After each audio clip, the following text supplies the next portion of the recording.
Alexandre claqua la porte de la maison familiale avec une violence qu'il n'avait jamais osé montrer auparavant.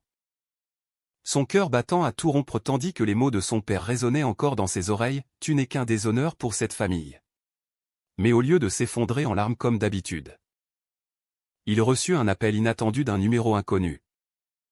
Et la voix à l'autre bout du fil transforma tout, c'était Julien. Le PDG qu'il avait rencontré par hasard.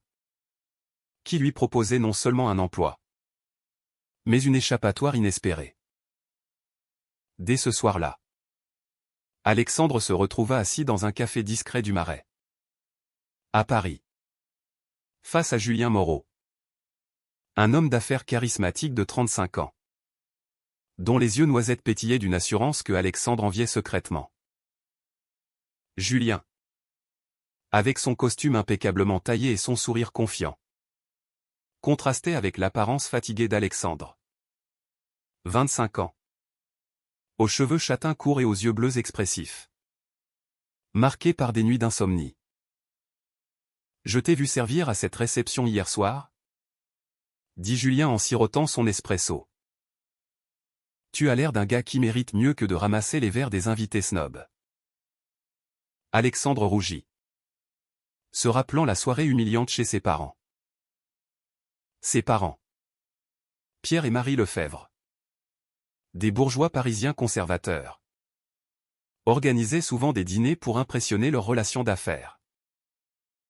Depuis qu'Alexandre avait fait son coming out à 18 ans, il l'avait relégué au rôle de domestique, il préparait les repas, servait les invités, nettoyait après, tout en subissant leurs remarques acerbes sur sa déviance. C'est pour ton bien, disait-il. Peut-être que ça te remettra les idées en place. Mais ce soir-là, parmi les invités, il y avait Julien, venu discuter d'un partenariat avec l'entreprise de Pierre.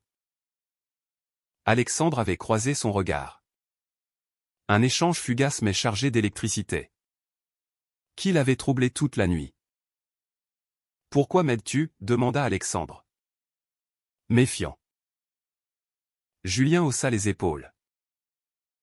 Parce que je sais ce que c'est que de se sentir piégé. J'ai grandi dans une famille similaire.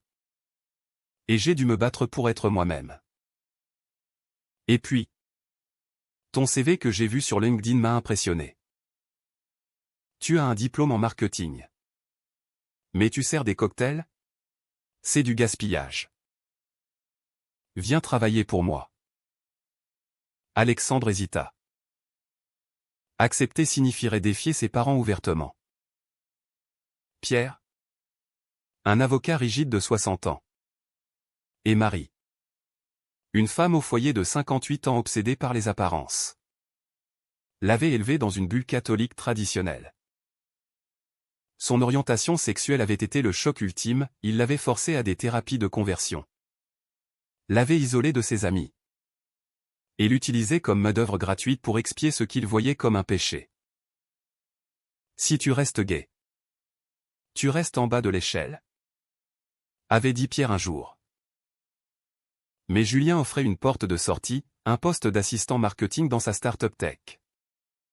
Avec un salaire décent et un appartement de fonction. Le lendemain matin, Alexandre annonça sa décision à ses parents. La réaction fut explosive. Pierre frappa du poing sur la table du petit déjeuner. Tu oses nous trahir après tout ce qu'on a fait pour toi? Si tu pars avec cet homme, ne reviens jamais. Marie pleura, accusant Alexandre d'être influencé par ces pervers de la capitale. Alexandre sentit une vague de culpabilité l'envahir, était-il en train d'abandonner sa famille pour un inconnu? Mais en pensant à Julien, à cette connexion naissante, il trouva la force de partir, valise en main. Les premiers jours au bureau furent un tourbillon. Julien le guida personnellement, expliquant les rouages de l'entreprise qui développait des APPS pour l'inclusion sociale. Alexandre découvrit un monde où son orientation n'était pas un fardeau, mais une partie de qui il était. Lors d'une pause déjeuner, Julien confia, j'ai été marié à une femme pendant 5 ans. Pour plaire à mes parents. Ça m'a détruit. Quand j'ai divorcé et assumé mon homosexualité, ils m'ont renié. Mais j'ai reconstruit ma vie. Toi aussi. Tu peux. Cette révélation rapprocha les deux hommes. Alexandre se surprit à rire pour la première fois depuis des mois, partageant des anecdotes sur ses rêves étouffés. Pourtant, le doute persistait, Julien était son patron. Et cette attirance grandissante posait un dilemme éthique. Était-ce une véritable connexion? Ou juste une échappatoire temporaire? De plus, ses parents bombardaient son téléphone de messages culpabilisants, pense à ta mère. Elle est malade à cause de toi. Un soir, après une réunion tardive, Julien invita Alexandre à dîner. Dans un restaurant intimiste près de la Seine. Ils parlèrent pendant des heures. Julien toucha doucement la main d'Alexandre. Je ne veux pas te presser. Mais je ressens quelque chose de réel ici. Alexandre retira sa main. Paniqué. Et si c'est une erreur? Mes parents disent que c'est contre nature. Julien secoua la tête. C'est leur peur qui parle. Pas la vérité. Cette nuit-là, Alexandre rentra chez lui tourmenté. Il se rappelait les années de thérapie forcée. Les prières imposées pour « guérir » son âme. La société française, malgré ses avancées, gardait des poches de conservatisme. Surtout dans les familles comme la sienne. Était-il prêt à risquer tout pour une relation? Le lendemain, il accepta un rendez-vous avec Julien, marquant le début d'une romance prudente, mais passionnée. Cependant, les conflits intérieurs s'intensifiaient. Alexandre culpabilisait d'avoir laissé ses parents, imaginant Marie seule avec ses migraines chroniques. Pierre, de son côté, cherchait des moyens de le ramener, contactant même d'anciens amis pour le discréditer. Alexandre se surprit à douter, peut-être que sa famille avait raison. Et qu'il était égoïste. Les semaines suivantes virent la relation entre Alexandre et Julien s'approfondir. Mais pas sans ombre. Ils passaient des soirées à se promener dans les rues de Paris, discutant de tout, des ambitions professionnelles d'Alexandre aux batailles passées de Julien contre l'homophobie en entreprise. Julien, avec son charisme naturel, encourageait Alexandre à s'affirmer. Tu as du talent. Alex. Ne laisse pas tes parents te définir. Pourtant, chaque appel manqué de Marie ravivait la culpabilité d'Alexandre. Elle m'a élevé. Malgré tout, se disait-il. Suis-je en train de la trahir? Au bureau, la dynamique changea subtilement. Les collègues remarquèrent les regards complices, murmurant sur une possible favoritisme. Alexandre, conscient du risque, proposa de garder leur relation secrète. Si ça sort, on dira que je couche pour avancer. Julien accepta, mais avec réticence. Je ne veux pas te cacher comme un secret honteux. C'est ce que mes parents m'ont forcé à faire. Pendant ce temps, chez les Lefebvre, la tension montait. Pierre, furieux de la désertion d'Alexandre, décida de contre-attaquer. Il apprit par un contact que Julien était gay et dirigeait une entreprise pro-LGBT. Cet homme corrompt notre fils, s'exclama-t-il. Marie, plus nuancée, pleurait en secret, regrettant les mots durs.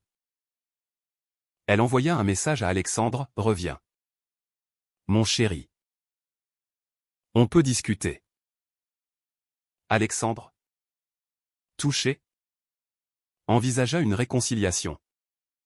Mais Julien le mit en garde, c'est un piège. Ils veulent te contrôler. Pas t'accepter. Un incident au travail accentua les doutes d'Alexandre. Lors d'une présentation, un client conservateur fit une remarque homophobe. Julien le remit à sa place fermement. Mais Alexandre resta silencieux, craignant de s'exposer. Plus tard, Julien le confronta, « Pourquoi n'as-tu rien dit? Tu as peur de quoi ?» Alexandre explosa, « De tout. De perdre mon job. Ma famille. Toi. Mes parents m'ont appris que l'homosexualité est une faiblesse. » Julien le serra dans ses bras. C'est une force. Alex. Mais tu dois le croire. Cette confrontation marqua un tournant. Alexandre commença à explorer sa propre identité. Lisant des livres sur l'histoire LGBT en France. Assistant à des événements discrets. Il se surprit à défendre ses choix lors d'un appel avec Pierre, « Je ne suis pas un déshonneur. Je suis votre fils. » Pierre raccrocha. Furieux. Mais Alexandre se sentit libéré pour la première fois. Pourtant, la société pesait lourd. À Paris. Malgré la légalisation du mariage gay, les préjugés persistaient dans certains cercles. Alexandre subit des regards hostiles dans la rue. Des commentaires en ligne anonymes. Un soir, un ancien ami de la famille l'accosta, « Tes parents disent que tu es manipulé. Reviens à la raison. » Alexandre rentra chez Julien effondré.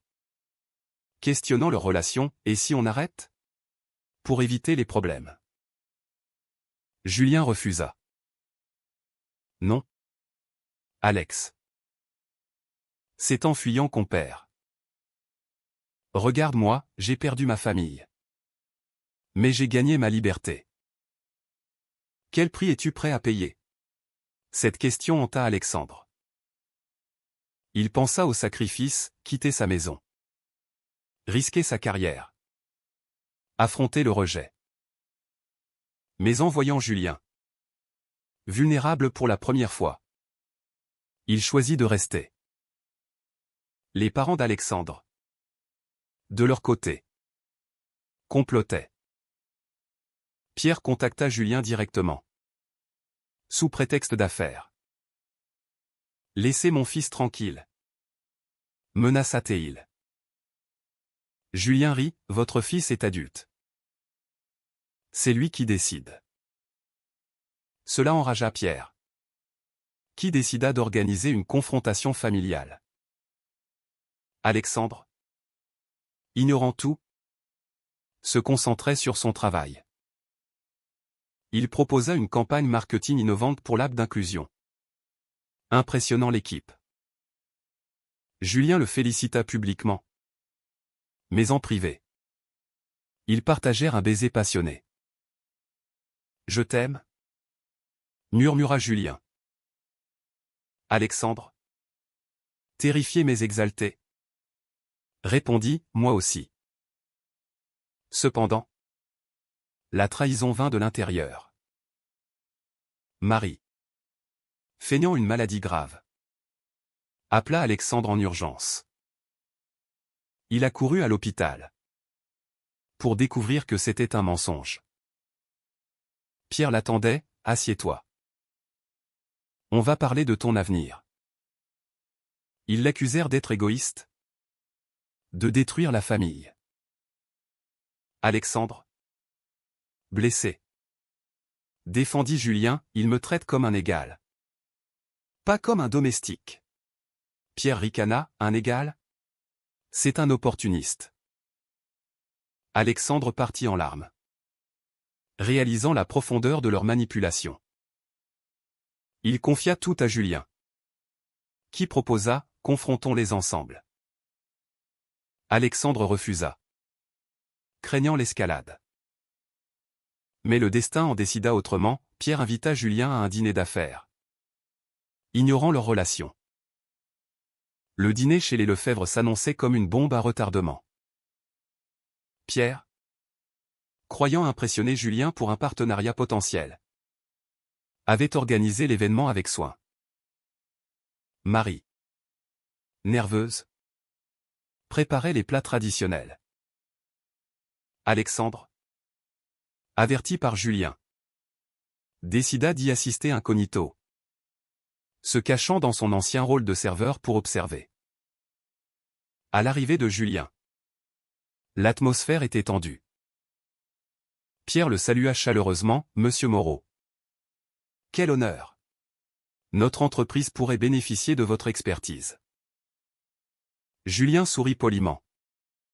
Mais ses yeux cherchaient Alexandre. Quand il le vit servir les apéritifs, son expression se durcit. Alexandre, tremblant, évitait son regard.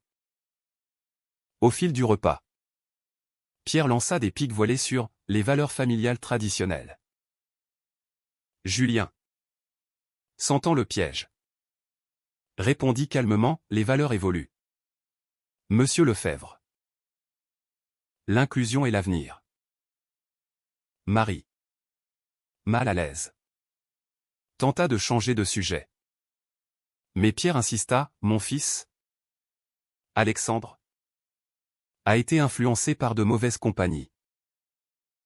Il nous a abandonnés. » Julien posa sa fourchette. Vraiment? Parce que d'après ce que je sais, vous l'avez traité comme un domestique pour son orientation sexuelle. Le silence tomba. Pierre blêmit, « Comment osez-vous » Julien continua, « Alexandre travaille pour moi maintenant. Et il est excellent. Mais ce qui me choque, c'est votre hypocrisie, vous voulez m'impressionner. Moi, un homme gai assumé? » Marie éclata en sanglots. Nous voulions le protéger.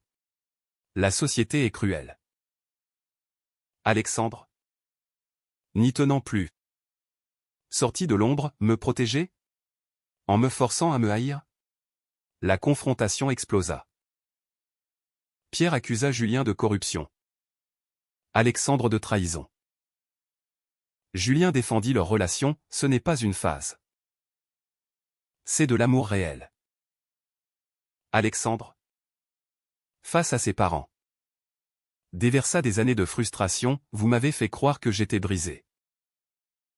Mais avec Julien, je me sens entier. Pierre, furieux, ordonna à Alexandre de choisir la famille ou cet homme. Alexandre, les larmes aux yeux, choisis Julien. Je vous aime, mais je ne peux plus me sacrifier pour vos préjugés. Ils partirent ensemble, laissant Pierre et Marie abasourdis. Sur le chemin du retour, Alexandre s'effondra, ai-je fait le bon choix? Julien le serra, oui. Mais ça fait mal. Je sais. Les jours suivants furent un chaos émotionnel. Alexandre reçut des messages haineux de la part de la famille élargie, accusé d'avoir brisé le cœur de Marie. Il douta, était-ce égoïste de prioriser son bonheur? La société française, avec ses débats sur l'homoparentalité et les droits LGBT, amplifiait ses questionnements. Un article dans Le Monde sur les familles déchirées par l'homophobie le toucha profondément. Au travail, la nouvelle de leur relation se répandit, menant à des rumeurs. Un collègue jaloux insinua du népotisme, forçant Julien à une réunion d'équipe. Notre relation est personnelle. Mais Alexandre a mérité son poste par son talent. Alexandre, humilié, envisagea de démissionner. Je ne veux pas te causer de problème. Julien refusa, on affronte ça ensemble. Une trahison inattendue vint d'un ami d'enfance d'Alexandre, qui révéla des détails intimes à Pierre. Celui-ci utilisa l'information pour contacter des investisseurs de Julien, insinuant un scandale. Julien, furieux, confronta Pierre par téléphone, c'est de la diffamation. Arrêtez. Ou je porte plainte. Pierre rit, protégez votre réputation. Pas mon fils. Alexandre, apprenant cela, se sentit coupable. C'est ma faute. Si je n'avais pas. Julien l'interrompit, non. C'est le renne. On ne cède pas. Cette épreuve renforça leur lien. Mais Alexandre paya le prix, insomnie. Anxiété. Perte d'appétit. Finalement, Marie craqua. Elle appela Alexandre en secret, je regrette. Viens me voir seul. Alexandre accepta. Espérant une réconciliation. À la maison. Marie avoua, j'ai peur pour toi. Le monde est dur. Alexandre répondit, mais en me rejetant. Vous le rendez plus dur. Ils pleurèrent ensemble. Un premier pas vers la compréhension. Pourtant, Pierre refusait de plier. Il organisa une intervention familiale, invitant des oncles conservateurs. Alexandre, averti par Marie, décida d'y aller avec Julien, prêt à tout affronter. L'intervention familiale se déroula dans le salon des Lefebvre, chargé de tension. Pierre présidait, entouré d'oncles au visage sévère. Marie, pâle, évitait les regards. Alexandre et Julien entrèrent main dans la main. Un geste de défi. Nous sommes ici pour te sauver, déclara Pierre. Un oncle cita la Bible. Un autre parla de perversion moderne. Alexandre, la voix tremblante, répondit, sauver de quoi? De l'amour? Julien ajouta, vous parlez de morale. Mais traitez votre fille comme un domestique. C'est moral? Les arguments fusèrent, Pierre accusa Julien d'abus de pouvoir. Alexandre de rébellion ingrate. Un oncle menaça de couper les liens financiers. Au milieu du chaos, Marie intervint, assez.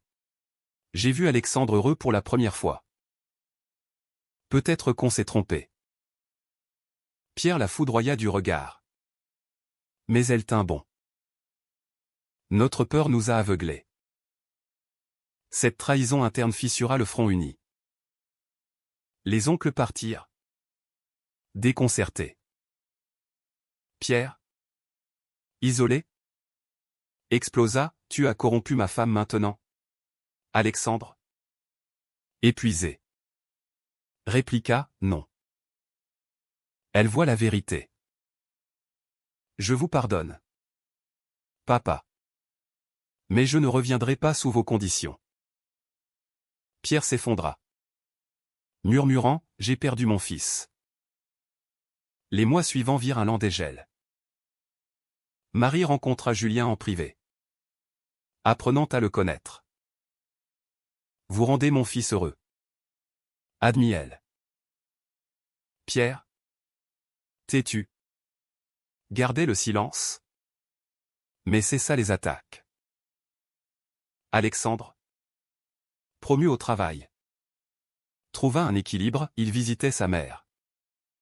Aidé financièrement, sans renier sa vie.